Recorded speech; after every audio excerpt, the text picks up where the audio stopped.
আসসালামু আলাইকুম এভরিওয়ান, কেমন আছেন সবাই? আশা করি সবাই ভালো আছেন। আলহামদুলিল্লাহ, আমিও খুব ভালো আছি। তো চলে আসলাম ছোট্ট একটা ব্লগ ভিডিও নিয়ে।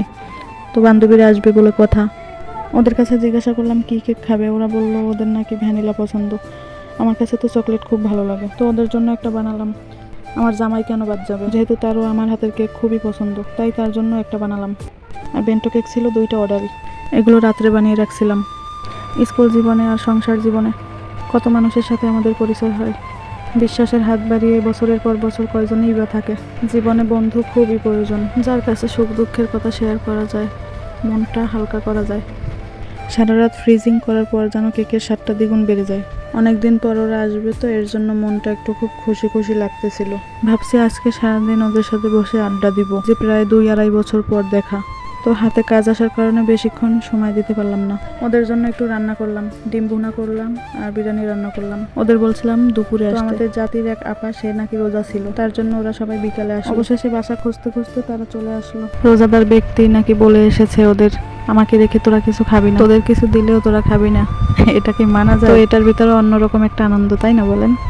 সবাই একসাথে আমরা খাওয়া দাওয়া করবো। তারপর চলে গেলাম ছাদে, গিয়ে একটু ছবি টবি তুললাম। বেশিক্ষণ টাইম দিতে পারিনি।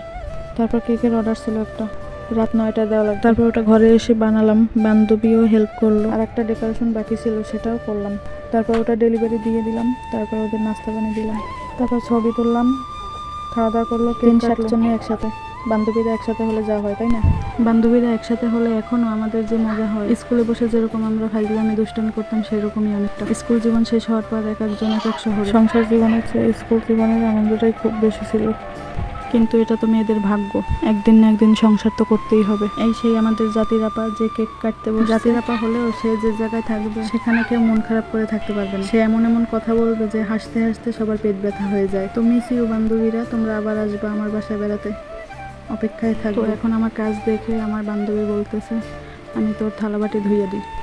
জোর করতেছে, বলতেছে ওর নাকি জ্বর আসবে ও যদি থালাবাটি না ধোয়। তো এতদিন পর আসছে আমার বাসায়, আমি কি ধুইতে দিতে পারি বলেন তো আপনারা?